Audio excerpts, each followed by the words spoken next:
to day 28 of my 40-day prayer condition for President Trump and America here on A Fly on Heaven's Wall. You've all heard that America's original sin is slavery. But the fact is, that is not America's original sin.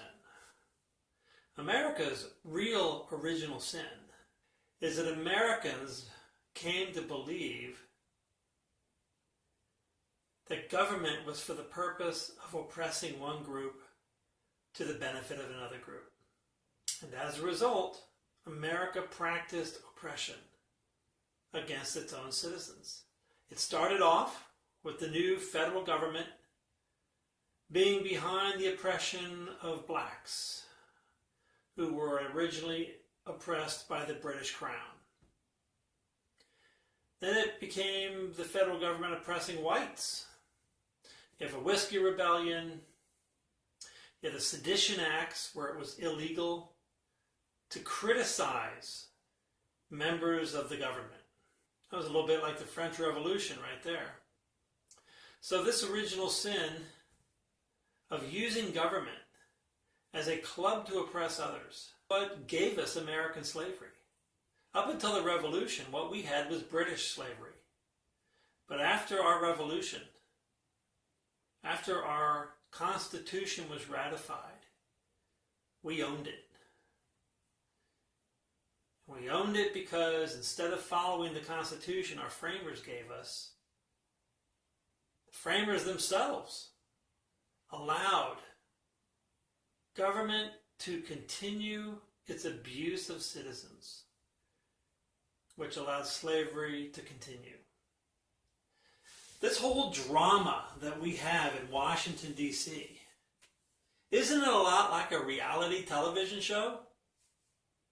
Day after day after day, we tune in to see what's the latest drama going on in Washington.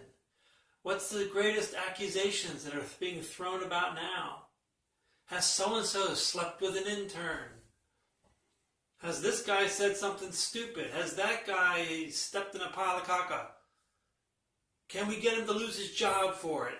Will he survive? Stay tuned after this commercial break. That's our daily life. And it exists for one very simple reason. Government is the playground of people who want to oppress fellow citizens. You have conservatives who want to use government to impose their worldview upon all Americans. You have liberal progressives who want to use government for the same thing.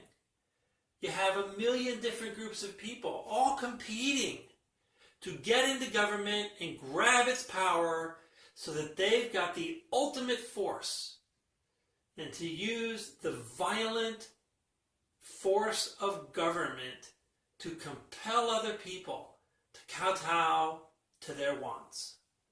And folks, that is the basic reality of government. American government was supposed to be different. It was supposed to be a very limited government where the people were free to live their lives as they chose. But very early on, starting with the Sedition Acts, government decided to employ its violent force against the citizens to achieve this aim or that aim, this agenda, that agenda, this lifestyle, this worldview, this philosophy, or that one. It's evil. It is an evil tool. The solution to our problem in America is for freedom to ring in the land again. Individual freedom is paramount and sacrosanct. It is the sacred duty of government to uphold freedom for all Americans, to defend the rights of all Americans. It's not the place of government to pick and choose what it likes to do based upon the agendas of the people who are fulfilling various positions in the government. That is abuse of power. We fire police every single day for abusing their office, when they fail to uphold a law, when they do special favors for someone to avoid criminal prosecution. But we don't hold our elected officials to the same standard. And they violate their oath of office every minute that they're in power. They use the power of their office to oppress other people. That is the original sin of America. And that sin we have to tear down. If you want to tear down racism, if you want to tear down slavery, if you want to tear down death slavery or victimology, the slavery of the social welfare system, you have to turn back to individual freedom.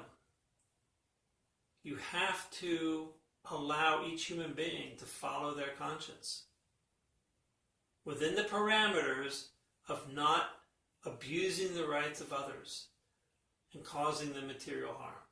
Donald Trump represents this train of thought. Whether he achieves it or not is a different story, but this is the train of thought he represents. And we need to pray for him to be able to stay on target and to achieve this really difficult situation that is going to have not just Democrats, but Republicans against him, because they all see a threat to their power, which is fully founded upon the principle of using government to oppress others in order to get a benefit for yourself. Please pray with me. Heavenly Father, our wonderful parent who inspired our founders to create a constitutional republic that on paper is well designed to limit human fallen nature, to ensure individual freedom and absolute rights will be respected and upheld. But no system, Father, can withstand the tricky cleverness of fallen human beings who are always looking for an edge and an angle to get something others can't, and to use what power they have to lord it over others and take from them what they have. Father, please guide President Trump, guide righteous members of Congress, guide the righteous clergy of our nation to speak out against this practice of using government for one's own benefit and denying the intrinsic freedom that every human being has to live their life according to their conscience.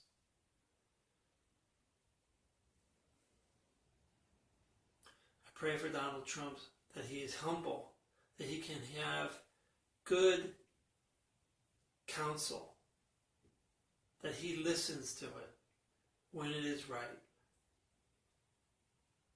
Father, please inspire him to seek wisdom through prayer, to seek wisdom through wiser people than he. These are all elements of his nature, Father. And I pray that in his position, with the pressures he's under, that he doesn't forget those. Our nation is depending upon righteous people stepping up in positions of power, stepping up in positions of influence, to teach the principles that founded our country, that won us a revolution and made this country a shining city upon the hill.